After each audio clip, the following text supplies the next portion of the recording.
ऋषिभ्यो महभ्यो नमो गुरुभ्यो। ओम सहना भवतु सहनौ भुनक्तु सह वीर्यं करवावहै तेजस्विनावधीतमस्तु मा विद्विषावहै। ओम शांति शांति शांति।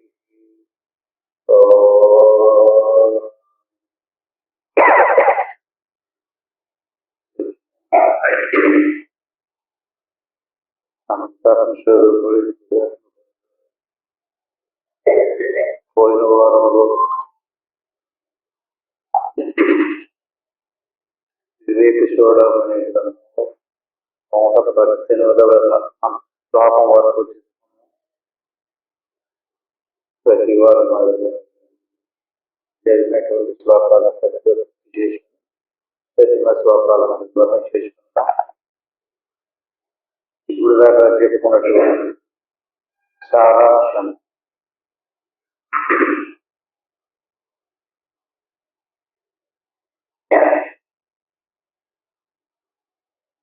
ఆత్మ అనాత్మ, జీవుడు ప్రకృతి. జీవుడు ప్రకృతి వైపుకు తిరిగి ఎంతవరకు ప్రకృతితో సంబంధం పెట్టుకుంటాడో అంతవరకు జనన మరణాలను పొందుతూ ఉంటాడు. ప్రకృతిని వదిలి పరమాత్మను పొందినప్పుడు జనన మరణాలైతే మోక్షం అనేటువంటి ముక్తి విషయాన్ని మనం చెప్పుకోవడం జరుగుతుంది. మనకి అనేక శాస్త్రాలు ఉన్నాయి, అనేక యజ్ఞయాగాలు ఉన్నాయి, పూజలు వ్రతాలు కోళ్ళు కల్పన జరిగింది. వాటి వల్ల అనేకమైనటువంటి పుణ్యము, వాటి వల్ల సుఖము స్వస్థము మొదలైనటువంటి లభిస్తాయి, కానీ మోక్షం మాత్రం లభించదు అనేటువంటి విషయాన్ని చాలా కరెక్ట్గా సరాసరిగా వీటిలో స్టార్టింగ్లోనే చెప్పడం జరిగింది. మనిషి జన్మ అనేటువంటిది చాలా ఉత్కృష్టమైనటువంటిది. అనేక 84 లక్షల జన్మలలో మనుషుల జన్మలో మనిషి జన్మ దుర్లభం. దైవానుగ్రహేతు మనుష్యరత్వం ముముక్షరత్వం మహాపురుష దుర్లభం దైవానుగ్రహేతు. 84 లక్షల రకాల జీవరాశులలో మనుష్య జన్మం అనేటువంటిది ఉత్కృష్టమైనటువంటిది. అంటే ఏ విషయంలో మనుష్య జన్మ ఉత్కృష్టమైనటువంటిది? బంధాల నుంచి వదిలించుని మోక్షం పొందడానికి సంబంధించినటువంటి వివేకం మనిషి జన్మకు మాత్రమే ఉంది, మిగతా వాటికి లేదు. అందుచేత మనిషి జన్మ రావాలి అంటే చాలా దుర్లభమైనటువంటి మనిషి జన్మ రావడానికి కొన్ని అనుగ్రహాలు కావాలన్నారు. అవి ఏమిటంటే 3. త్రయం అంటే 3. ఒకటి దైవానుగ్రహం, దైవానుగ్రహం. ఆ 3 ఏమిటంటే ఒకటి మనుష్యరత్వం, అంటే 84 లక్షల రకాల జీవరాశులలో మనుష్య జన్మ లభించదు. మనుష్య జన్మకు వచ్చినటువంటి వాళ్ళు అనేక సిద్ధాంతాలలో అలవాటు చేసుకుంటూ ఉంటారు, కానీ మోక్షం పొందాలనేటువంటి కోరిక కలిగినటువంటి వాళ్ళు అదొక శక్తులు. మనుష్యత్వంలో మోక్షం పొందాలన్నటువంటి ముముక్షరత్వం. మోక్షం పొందాలనుకున్నటువంటి వాటికి గురువు దుర్లభం. దైవానుగ్రహం, మనుష్య జన్మ, గురువు లభించడం, మోక్షం పొందాలన్నటువంటి కోరిక కలగడం. ఈ రకమైనటువంటి దైవానుగ్రహం లేకుండా లభించదు. అటువంటి దైవానుగ్రహం లభించినప్పుడు, గురువు లభించినప్పుడు మోక్షం పొందడానికి మనిషి విశేషమైనటువంటి కృషి చెయ్యాలి. అలా కాకుండా వదంతు శాస్త్రాన్ని యజంతు శాస్త్రాలు పారాయణం చేయటము, దేవతలను ఆరాధించడము, పురవంతు కర్మాన్ని రకరకాల సత్కర్మలు ఆచరించడము, భజంతు దేవతలను ఆరాధించడము, ఈ రకంగా మనిషి తెలివి ఉన్న కనుక తెలుగుకి సంబంధించినటువంటి ఇంకా స్వభావాలు ఆలోచించడానికి ఏమేమి చెప్పారో అవన్నీ మనకి బుద్ధి ప్రవేశిస్తాం. కానీ వాటి వల్ల ప్రయోజనం ఏంటంటే పుణ్యమవుతుంది, దానివల్ల స్వర్గమవుతుంది. కానీ మోక్షం మాత్రం ఆత్మైక్య బోధేన వినా విముక్తి. మోక్షం మాత్రం రావాలి అంటే ఆత్మజ్ఞానం కలగాలి. అంటే ఆత్మజ్ఞానం కలగకుండా ఈ రకమైనటువంటి పుణ్యకర్మల వల్ల కానీ సత్కర్మల వల్ల కానీ మోక్షం రాదంటే నా శిష్యతి పరమ శరాంతరే. 100 మంది బ్రహ్మదేవుళ్ళు వచ్చిపోయినా కూడా అప్పుడు దాకా ఈ రకమైనటువంటి పుణ్యకర్మలు ఆచరిస్తున్నప్పటికీ కూడా మోక్షం లభించదు. రకంగా చెప్పారు. ఆ రకంగా మోక్షం అంటే ఏమిటి అనే దాని మీద ఇప్పుడు కొంచెం గుర్తు చేసుకుందాం. అంటే మనకి ఆత్మస్వరూపం లేదా పరమాత్మ స్వరూపం లేదా బ్రహ్మస్వరూపం. ఇటువంటి బ్రహ్మము అనేటటువంటిది చైతన్య స్వరూపం. చైతన్యాన్ని ఆచరించుకుని పరిణామం చెందేటటువంటి వస్తువు ప్రకృతి స్వరూపం. ఈ రెండింటికి చైతన్యము జడము. జడము తెలియబడుతుంది, చైతన్యం జడాన్ని తెలుసుకుంటుంది. ఈ రకంగా తెలుసుకునేటటువంటి వస్తు సముదాయంలో మనం అనేకమయ్యి అదే నేను అని చెప్పేసి భ్రాంతి చెందుతున్నాం. ఈ రకంగా భ్రాంతి చెందేటటువంటి ప్రకృతి స్వరూప ప్రకృతి అంటే సత్వగుణ, రజోగుణ, తమోగుణాలను చెప్పేసి 3 గుణాలుగా విభజించి చెప్పడం జరిగింది. రజోగుణాన్ని తీసుకుందాం. రజోగుణం ఎలాంటిదంటే విక్షేప శక్తి, రజస క్రియాత్మిక, యథ ప్రవృత్తి ప్రసిద్ధ పురాణి రాగాయోస్య ప్రభవంతి నిత్యం దుఃఖాదయోగే మనసో వికార. అంటే ఎవరి మనసులో రజోగుణం విశేషంగా ఉందో అటువంటి మనసు నిత్యము కదులుతూ. అంటే మనసు కదలడానికి రజోగుణం యొక్క ప్రభావం మనసులో ప్రవేశిస్తే మనసు ఎక్కువగా కదులుతూ ఉంటుంది. అదే తమోగుణం ప్రవేశించినట్లయితే అతని యొక్క ఎరుక నశించి ప్రజ్ఞావానది పండితో చతురోగ్యంత సూక్ష్మ అంటే సత్యాన్ని గుర్తించేటటువంటి జ్ఞానం ఉండదు. నిద్ర గాని మత్తు గాని లేకపోతే ఏదో పరాణ దర్శనం ఏదో విషయానికి వెళ్ళిపోతూ ఉండదు. అంటే ఈ రకంగా తమోగుణం ఆవరించినటువంటి వారికి అభావన, విపరీత భావన, అసంభావన ఇప్పుడది పరిస్థితి రక్ష సంసర్గయుక్తం నా విముక్తి ధ్రువం విక్షేప శక్తి శిశ్రమం. ఈ రకంగా రజోగుణము కదిలిస్తుంటే రజోగుణం కదిలించడం వల్ల మనసుకి విక్షేప శక్తి ఏర్పడి అది తమోగుణంగా పరిణామం.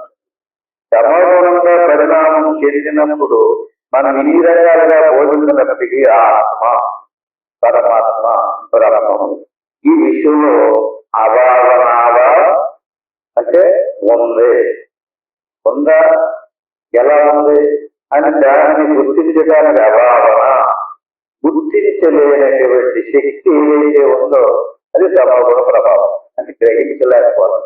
అంటే మనలో ఉన్నటువంటి మన స్వరూపాన్ని, మన ఆత్మస్వరూపాన్ని గుర్తించలేకపోవడం అభావన. అంటే గుర్తించలేక ఆత్మ లేదండి అంటాడు. ఆత్మ లేదు అన్నాడంటే దానికి అభావన అని పేరు. విపరీత భావన ఆత్మ అనేది లేదు, దేహమే ఉంది.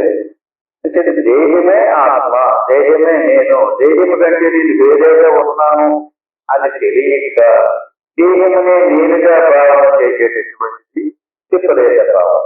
అసలు భావన అంటే అసలు భావన అంటే వస్తువు లేనే లేదు. 2 విపరీతముచ్యతే అంటే 3 రకాలుగా చేస్తారు. అభావన, విపరీత భావన, అసంభావన, సంభావన, అసంభావన. విపరీత సంసర్గయుక్తం నా విముక్తి ధ్రువం విక్షేప శక్తి జనరస్త్రం. ఇప్పుడు మనం సాధన చేస్తున్నాం. సాధన ఉద్దేశం ఏంటంటే విక్షేప శక్తిని నిలుపుదల చేయాలి.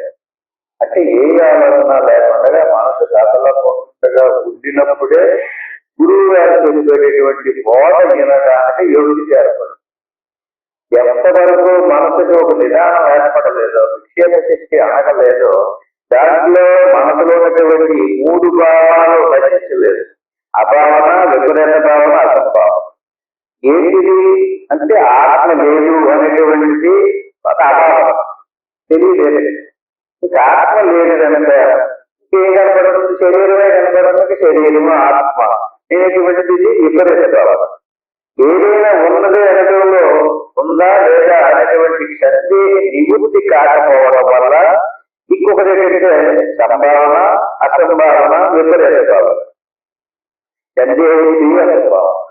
ఈ విధంగా ఉన్నదా లేదా అనేది సందేహి విపరీత ప్రపంచ వ్యవహారమే మాయా యొక్క విషయం.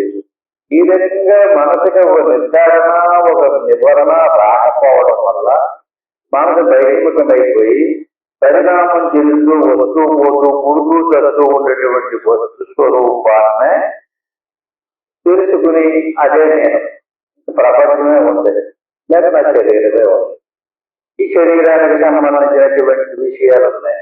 ఈ విధంగా అజ్ఞాన మూలస్య జగత్వ నిద్ర ప్రమాద మూలస్య ముఖాస్తమో పునః ఏదే ప్రయుక్తో నది వేదికి నిద్రాలవశ్యం భవదేవ తిష్టతి.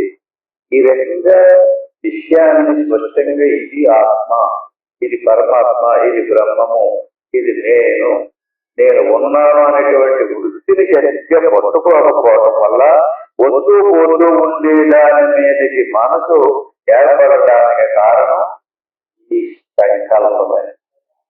సంకల్పించడానికి కారణం దాని విక్షేపం అంటారు, దానికి మూల కారణం రజోగుణం.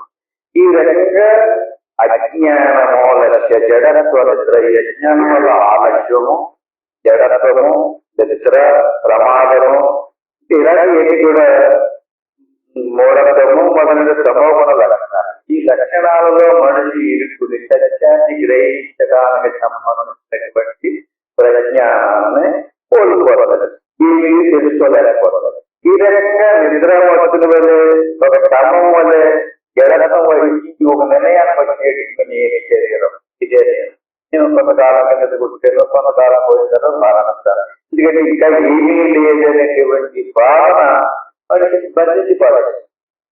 ఎంత బోధించినా ఎంత చెప్పినా పదే పదే పదే పదే వినవలసినటువంటి అవసరం ఏంటంటే ఈ రజోగుణం వల్ల, సమగుణం వల్ల ఇటువంటి ప్రమాదం అనేది ఏర్పడదు. ఇంకొకటి ఏంటంటే సత్వగుణం.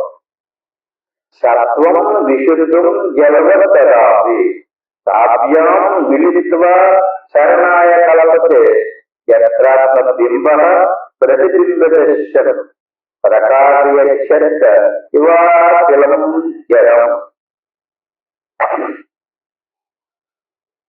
ఇప్పుడు సత్వగుణం అనేటువంటి దానికి దేనికి ఉపమానంగా పోల్చి చెప్తారంటే శుద్ధమైనటువంటి జలాన్ని పోల్చి చెప్తారు. యత్రాత్మ బింబం ప్రతిబింబ దర్శనం అంటే ఎక్కడైతే నీరు ఉందో అక్కడ ఆ నీటికి అనుభవంగా ఏ వస్తువు ఉందో ఆ వస్తువు నీటిలో పడుతుంది. అంటే 2 వస్తువులుగా చూపించేటటువంటిది సత్వం. దీన్ని బింబ ప్రతిబింబవాదం అంటారు. అంటే మన స్వరూపం ఉంది, మన స్వరూపాన్ని దగ్గరగా సత్వగుణం. సత్వగుణం ఏమిటంటే మనసు, బుద్ధి, చిత్తం, అహంకారం ఇవన్నీ సత్వగుణంతో నిలిచిమైనటువంటి. కర్మేంద్రియాలు, ప్రాణాలు తమోగుణంతో నిలిచి, శరీరం టోటల్గా తమోగుణ నిర్మాణం. అయితే ఈ సత్వగుణంలో యత్రాత్మబింబ ప్రతిబింబిత నీటి అని సూర్యుడు ప్రతిబింబిస్తాడు. నీటిలో సూర్య ప్రతిబింబం కనగదు. మరి బయట సూర్య ప్రతిబింబం కూడా కనపడుతుంది కదా. ఎన్ని ఉన్నాయి బింబాలు? ఒకటి బింబ, ఇంకొకటి ప్రతిబింబితం. అట్టి మాదిరిగా మన లోపల మన స్వరూపం ఆత్మ. ఈ ఆత్మస్వరూపం కట్టినటువంటిది మన సత్వగుణం. దానిలో మన యొక్క ప్రకాశ ప్రతిబింబం. దీనికి ప్రతిబింబ ప్రకాశం అని పేరు. ఈ ప్రతిబింబానికి శిలాభాష అంటే మనలో 2 తెలుగులు ఉన్నాయి, అంటే 2 ప్రకాశాలు ఉన్నాయి. ఒక తెలుగు వస్తూ పోతూ ఉంది, ఒక వస్తువు ఎప్పుడు ఒక తెలివి ఎప్పుడు కనిపెట్టుకున్నాం, అది మనం కనిపెట్టాలి, ఒక తెలివి పడుకోవాలి. ఇప్పుడు వెలుగులోకి వచ్చినప్పుడు రెండు ప్రకాశాలు ఉన్నాయి. తపనలోకి వెళ్ళాం, తపనలో కూడా ఉన్నాయి. విశుద్ధిలోకి వెళ్ళేటప్పటికి ఒక ప్రకాశమే ఉంది. ఈ వస్తువు పోటీ ఉండే ప్రకాశం కూడా ఏ ప్రకాశం పోయింది అంటే మెలకువలో ఉన్నటువంటి ప్రకాశం, జాగ్రత్త ప్రకాశం, ఆత్మ ప్రకాశం కూడా ఉంది. అది గొప్ప ప్రకాశం. కానీ మెలకువలోకి వచ్చిన తర్వాత వచ్చిన తెలివి ప్రతిబింబ ప్రకాశం. ఇప్పుడు మన వ్యవహారాన్ని అంతటినీ ఈ ప్రతిబింబ ప్రకాశంతోనే సహపడడం. ఈ ప్రతిబింబ ప్రకాశానికి ఆత్మను తెలుసుకునే శక్తి లేదు. సూర్యుడు ప్రతిబింబం నీటిలో ప్రతిబింబించినప్పుడు ఆ ప్రతిబింబంతో సూర్యుడు ప్రతిబింబాన్ని తెలుసుకునే శక్తి లేదు. కానీ సూర్యుని యొక్క ప్రతిబింబానికి నీటిలో ప్రతిబింబించే ప్రతిబింబాన్ని కూడా తెలుసుకునే శక్తి ఉంది, నీటిని తెలుసుకునే శక్తి కూడా ఉంది. మనం సూక్ష్మ దృష్టిని అవలంబించాలి. సూక్ష్మాతి సూక్ష్మ దృష్టిని ఏకాగ్రతతో గమనించినట్లయితే మనకి మన ఆత్మస్వరూపం, మన ప్రకాశం, మన ఉనికి, అది నేను అనేది ఏదైతే తెలుసుతో దాని యొక్క ప్రకాశంలో మనసుని తెలుసుకోవచ్చు, మనసులోకి వచ్చినటువంటి తెలివిని తెలుసుకోవచ్చు. ఈ రకంగా ఎక్కడ ప్రతిబింబక ప్రతిబింబ దర్శనం ప్రకాశ ఇవాటిలను జడం. ఈ రకంగా జడాంతకుని ప్రకాశింపజేసేటటువంటి రెండు ప్రకాశం. ఇందులో ఒక ప్రకాశం నశించదు, సావు లేదు, దానికి పుట్టుకు కూడా లేదు. కానీ ఈ ప్రకాశం ఉంది కదా, ప్రతిబింబ ప్రకాశం వస్తూ పోతూ, అంటే వస్తూ పోతూ ఉండేటటువంటి ప్రకాశాన్ని, ఆ వస్తూ పోతూ ఉండే ప్రకాశం రావడానికి పోవడానికి కారణభూతమైనటువంటి మనసుని, ఆ మనసు చుట్టూ ఆలోచించినటువంటి ప్రాణాన్ని, దాని చుట్టూరు ఉన్నటువంటి శరీరాన్ని ఎవరు తెలుసుకోవాలి? ఈ తెలుగుతో కాదు, ఈ ప్రకాశంతో కాదు. అంటే ఇదంతా దాటి లోపల ఉన్నటువంటి ప్రకాశంతో మనం తెలుసుకోవాలి. నిశ్చరస్య సత్యస్య భగవద్గీత మిశ్రమమై ఉంది, కలిసిపోయి ఉంది. కలిసిపోయినటువంటి దానిని మనం ఏకాగ్రతగా మిశ్రత్వాల నుంచి సమానిలత్వ భీమాయమాద్య యమ నియమాలు అంటే మనం తొందరపడకూడదు. యమము అంటే బాహ్యేంద్రియ నిగ్రహం, యమ నియమాలు, నియమం అంటే అంతరేంద్రియ నిగ్రహాలు.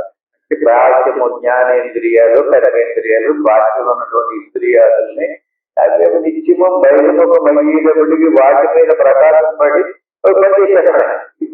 ఆ పని చేసేటప్పుడు మనం వాటిని నిలుపుదల చేయలేదు. అవి ఎలా తెలుసుకుంటున్నాయి, ఆ వెనకాల మనం కూడా పరిగెట్టేసి ఎలా అలా మాట్లాడేసి ఎలా పడాలో చేసి అలా కనిపెట్టే పనిలో లేదు. అలాగే ఈతో ఈ వ్యక్తిగత దాటి లోపల చూస్తే లోపల ఇంకొక రకమైన ఇంద్రియాలు ఉన్నాయి. అవి మనసు, బుద్ధి, చెరుకు, అహంకారం, అంతరింద్రియాలు. బాహ్యేంద్రియ అంతరింద్రియాలని నిరోధించడానికి యమ నియమాలు అంటారు. ఈ ప్రతి సాధకుడు ఈ రెండింటినీ గమనించారు. బాహ్యేంద్రియాలని నిలబెట్టాలి, అంతరేంద్రియాలని కూడా నిలబెట్టాలి.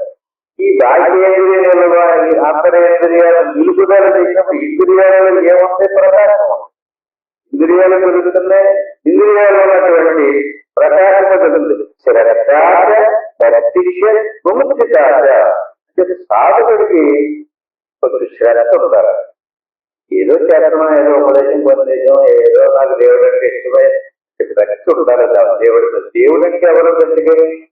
దేవుడు అంటే మన శాస్త్రాలు ఈ రకంగా లోపల తీసుకెళ్లి ఆత్మ పరమాత్మల ఏకమైనటువంటి బ్రహ్మమే దేవుడు అని స్పష్టంగా వేదాలు, శాస్త్రాలు అన్ని చెప్పినప్పటికీ కూడా మన బుద్ధి బలానికి అందడం లేదు కనుక ఆ దేవుడికి ఒక రూపకల్పన చేశాడు. గ్రహించడానికి అనుకూలం ఒక ఆకారాన్ని కల్పన చేసేది. ఒక ఆకారాన్ని కల్పన చేసి ఆ ఆకారం అందరికీ నచ్చలేకపోతే దాన్ని కొంతమంది పట్టుకుంటే మిగతా వాళ్ళు జరుగుతుపడడానికి ఇంకొక ఆకారాన్ని, ఆళ్ళు జరుగుతుపడడానికి ఇంకొక ఆకారాన్ని, ఇలా అనేక రకాలైన నామరూపాలతో కూర్చుని పెట్టి అనేక దేవుళ్ళని, దేవతని కలప. అవన్నీ కల్పన ఎందుకు చేశారు? అక్కడ భక్తి కలిగించారు ఆ దేవత మీద. ఆ దేవత గురించి నిరంతరము మాపులు పొగలు స్మరిస్తూ ఆరాధించారు, పూజించారు. ఈ రకంగా శ్రద్ధగా భక్తితో ఆరాధించిన తర్వాత ఆ దేవుడి మీద భక్తి ఏర్పడుతుంది కదా. అప్పుడు గురువు గారి దగ్గర వచ్చినప్పుడు ఆ దేవుడు ఎక్కడున్నాడు, ఎలా ఉన్నాడో చెప్తాడు. ఇప్పుడు బయట ఎక్కడో ఆకార రూపం ఉన్నటువంటి ఆ దేవుడిని తనలోకి తీసుకొచ్చి అక్కడ ఈ దేవుడు నీలోనే ఉన్నాడు, ఇదిగో నీ దేవుడు అనేటువంటి జ్ఞానాన్ని గురువు గారు అలా కల్పించడానికి ఏం సంపాదించాలి? దైవీక సంపత్తులని ఈ వృత్తి, దైవీ సంపత్తిని సంపాదించాలి, దైవ గుణాలను సంపాదించాలి. అంటే దేవుడిని తెలుసుకోవాలనేటువంటి ఇచ్చ దైవీ సంపత్తి పెట్టుకోవడం. అంటే దానికి నేను మోక్షం పొందాలనేటువంటి ప్రధాన వృత్తి ముముక్షరం. అంటే నేను శరీరమును కాదు, ఈ శరీరానికి సంబంధించిన కులగాత్రాలు నాయి కాదు, ఈ స్త్రీ పురుష భేదాలు నాకు లేవు, ఈ శరీరంలో ప్రాణం ఉంది, అది ఉన్నంత చేసి ఆకలి దెబ్బలు వెలగలుగుతుంది, ఆకలి దెబ్బలు నాయి కాదు, ప్రాణాలయ్యి చావు పుట్టుకులు స్త్రీ పురుష భేదాలతో కొన్ని శరీర ధర్మాలు శరీరాలయ్యి నాయి కాదు. ఇంకా లోపల మనసు ఉంది, మనకు నిరంతరము శరీరమే నేను అనుకుని శరీరం గురించి ఆలోచించి సుఖదుఖాలు కొట్టుబట్టులాడుతుంది. ఆ సుఖదుఖాలు శ్వాసమోహాలు అవన్నీ మనసుకు సంబంధించి, మరి నాకు సంబంధించినవి, నాకు సంబంధించినటువంటిది జ్ఞానం. నేనున్నానన్నా తెలివి, నేనున్నానన్నా ఎరుక, దానికి రూపం లేదు, పుట్టుక లేదు, సావు లేదు, నిరంతరము ఉండేటువంటి ఆ యథార్థ స్వరూపమే నేను. దాన్ని దైవీక సంపత్తులని యశన వృత్తి. ఈ రకమైనటువంటి నీలో ఉన్నటువంటి నీ స్వస్వరూపానికి దైవీ సంపత్తి సహకరిస్తుంది. దైవీ సంపత్తి అంటే ఏంటి? ఇప్పుడు మన మనస్సు బహిర్ముఖమైందనుకోండి, బహిర్ముఖమైనటువంటి మనస్సుకి ఏమవుతుంది? మాలిన్యం ఏర్పడదు. బహిర్ముఖం అవగానే బాహ్య సంబంధమైనటువంటి విషయాలను పోటీ నిరంతరం ఆలోచిస్తుంది కదా.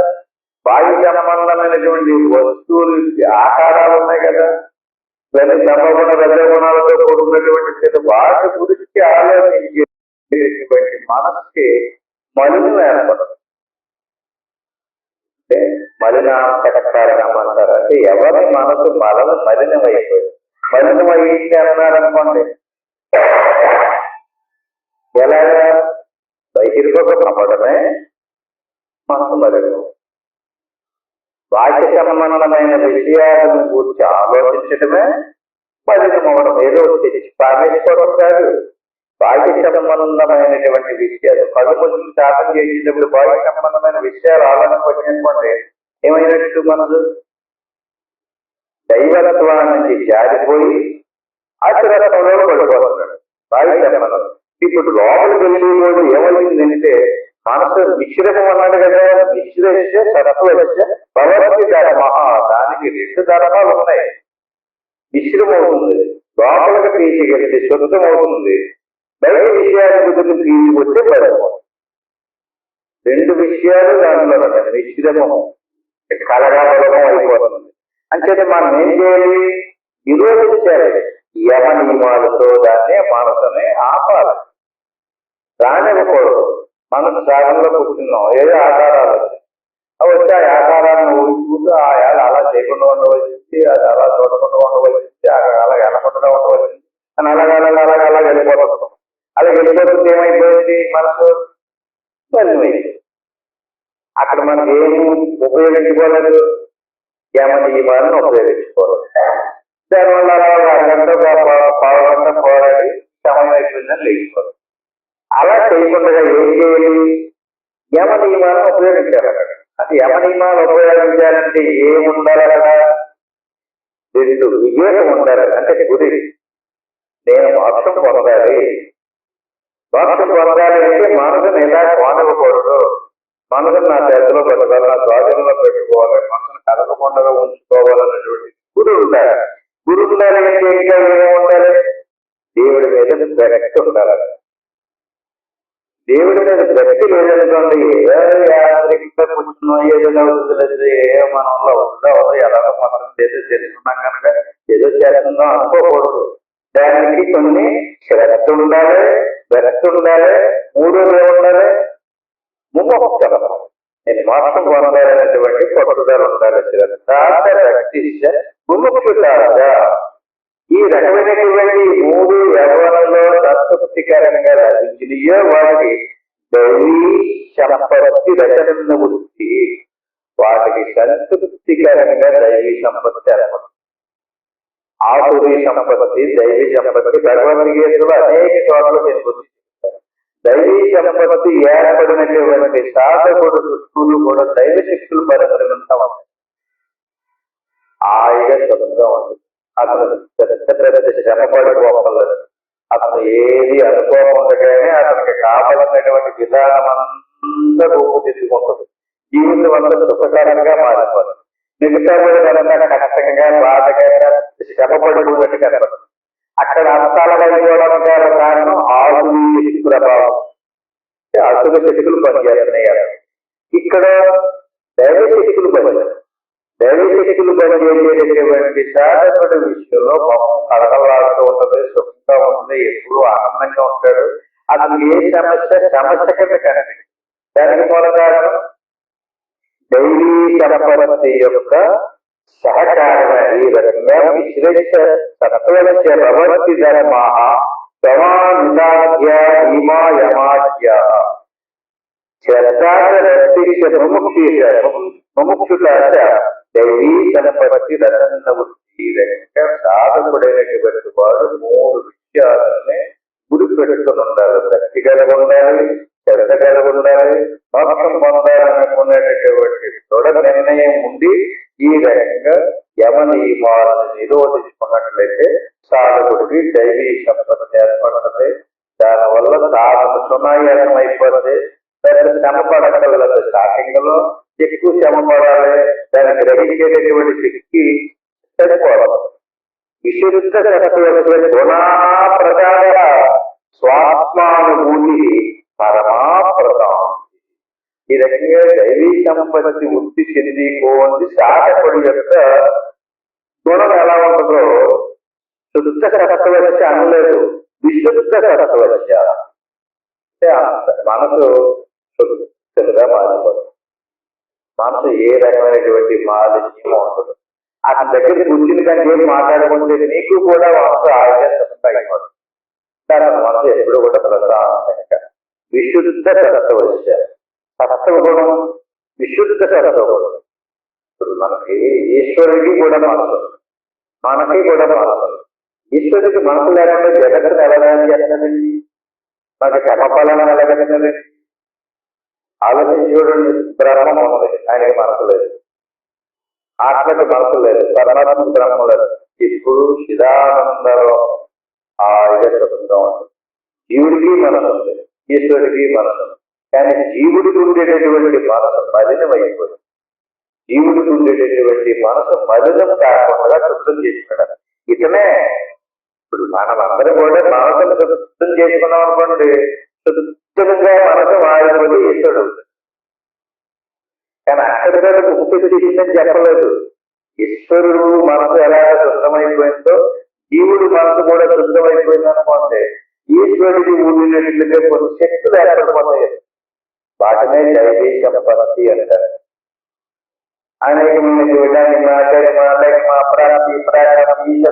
ఉన్నటువంటి సిద్ధులు చెప్తుంటారు. మీరు ఎక్కడన్నా చదువు ఉండొచ్చు, అటువంటి సిద్ధులు ఏర్పడతాయి. అవి కూడా సిద్ధుల వల్ల కూడా పోరాటాలు. అనిమ అంటే ఆయనకి అందుబాటు అయిపోతాడు. శరీరం లేకుండా కనిపించకుండా పోతాడు.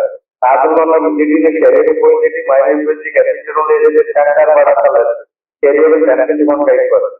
లేదా శరీరం పరమతంగా అయిపోతుంది. అప్పుడు కూడా భయపడలేదు. అనిమ ధైర్మ లైమ అంటే ఏదికైతే గాలి వేస్తే ఎగిరిపోయేలా అయిపోతుంది. మాయమైపోయి ఒక చోట ప్రత్యక్షమవ్వాలి. ఎక్కడో ఎవడో మాట్లాడుకునేది కూర్చి నేను ఎక్కడో ఎవడో ఏం చేస్తున్నాడో చూడవచ్చు. ఇలాంటి శిస్తులు ఏర్పడతాయి. ఆ శిస్తులు ఏర్పడడానికి దానికి విశుద్ధ సత్వస్య గుణాప్రసాద. వాటిని ప్రసాదం అంటారు. ఇప్పుడు మనకి ఎక్కడికన్నా వెళ్ళినప్పుడు దేవుడి దగ్గర ప్రసాదం పెడతారు కదా. ఈ రకంగా ఎవరి యొక్క అంతఃకరణం శుద్ధంగా విశుద్ధంగా మారిపోవడంలో అతనికి అనేకమైనటువంటి ప్రసాదాలు లభిస్తాయి, మహిమలు ఏర్పడుతాయి. జీవితం అనేది అతను ఇంతకుముందు మామూలు మనిషే, కానీ అతను తెలియకుండానే, కానీ అవన్నీ రావడానికి అతను ఏదేదో చేసేదేమో అనుకుంటున్నాడు. ఇదే రూటు.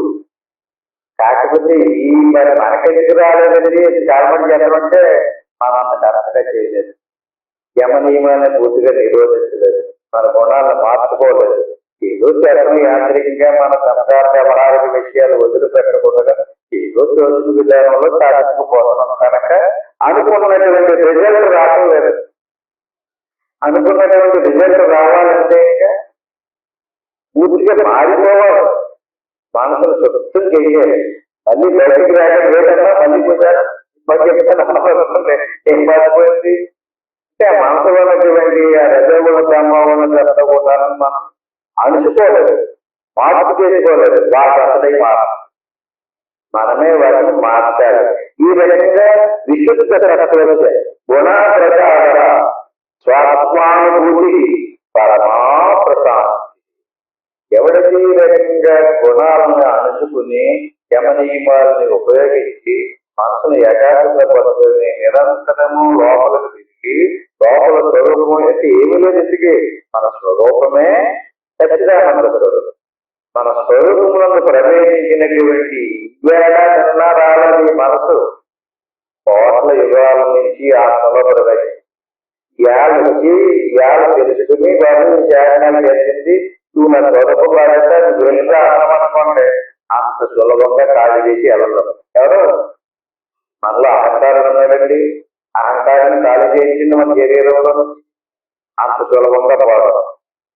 ఎన్నో జన్మల నుంచి ఎన్నో యుగాల నుంచి శరీరాన్ని ఆక్రమించుకుని ఈ శరీరమే నేనే నీ శరీరంతో రకరకాల కర్మలు చేసి సుఖ దుఃఖాలు అనుకుంటున్నాను కదా. ఆయన ఇప్పుడు వచ్చేసి మీరు ఖాళీ చేసి వెళ్ళిపోవడం ఈ మాకు సంబంధం లేదంటే అలా సులభంగా పోవడం.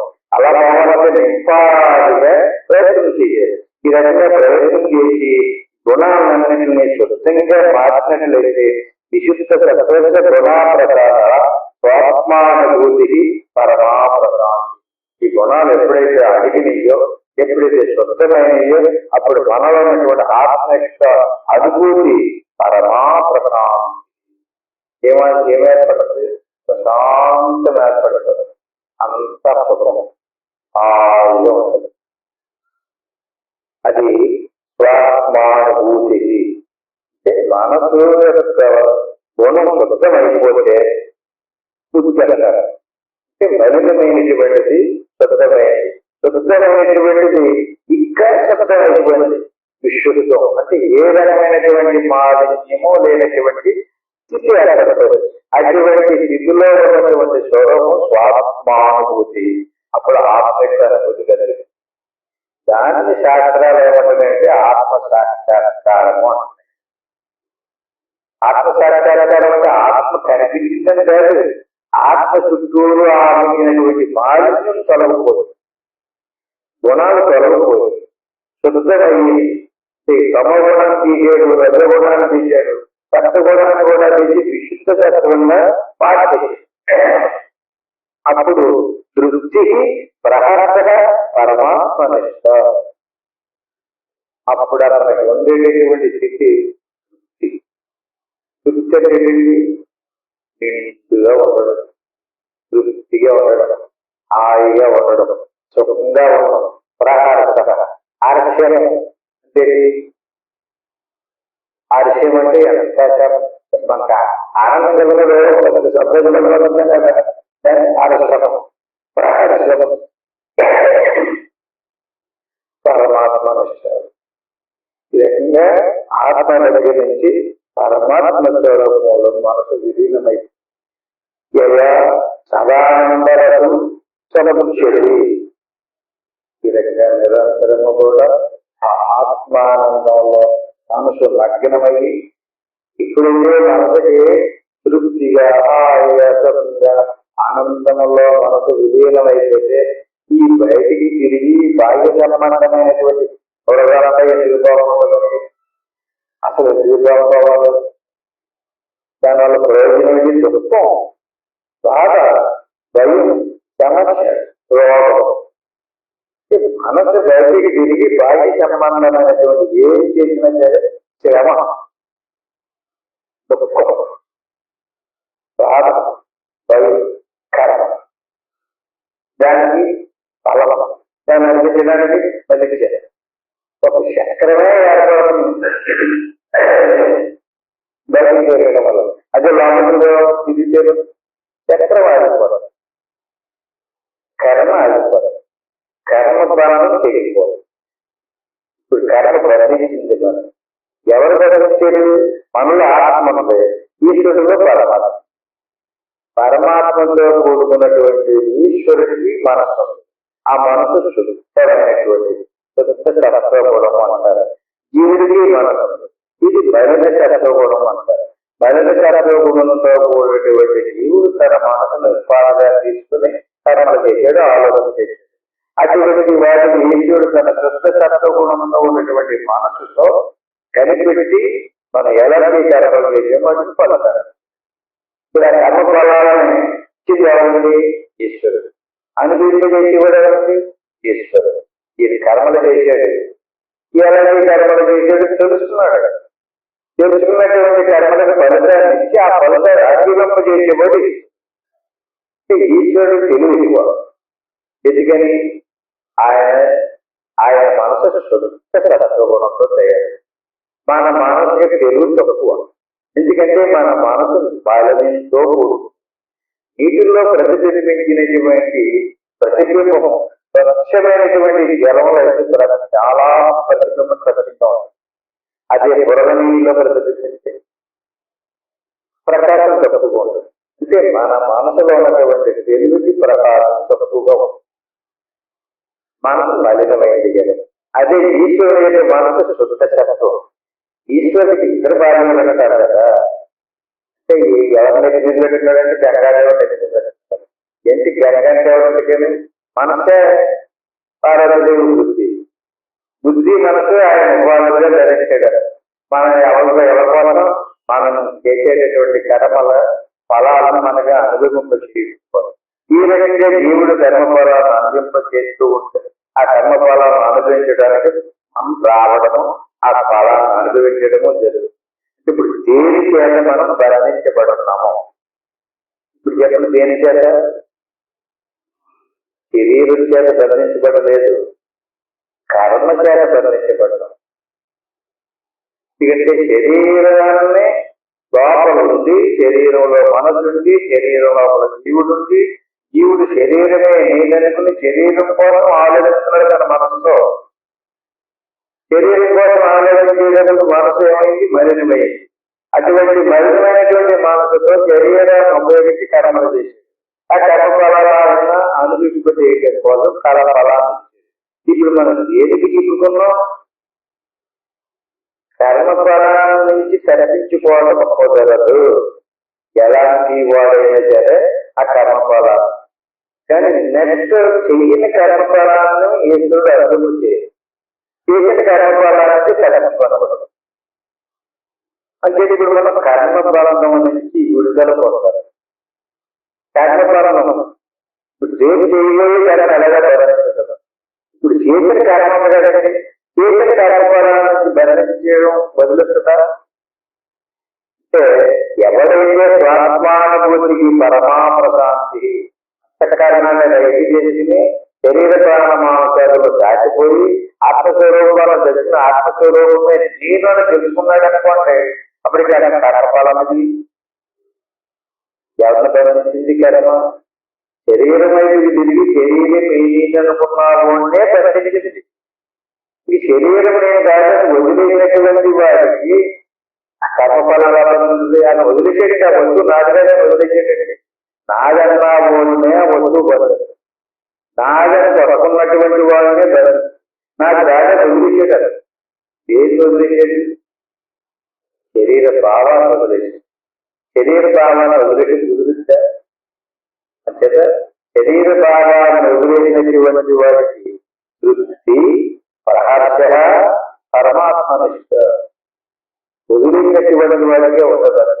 శరీరం ద్వారా ప్రారంభం ద్వారా వచ్చేటటువంటి ఏదైతే ఉన్నాయో అవన్నీ ప్రారంభం మాత్రమే కానీ పూర్తి నిజం కాదు. ఇదంతా బంధం తప్ప నిజం కాదు, ఇదంతా సత్యము కాదు అనేటువంటి జ్ఞానం అన్నది ఏర్పడాలి. పదే పదే పదే జాగ్రత్తం చేయడము, జాగ్రత్తం ఆలోచించడం చాలా అనుకోవడం మళ్ళీ మళ్ళీ ప్రయత్నం చేస్తూనే ఉంటారు. ఈ రకంగా అవ్యక్తమైన త్రిగురు నిర్ముక్తం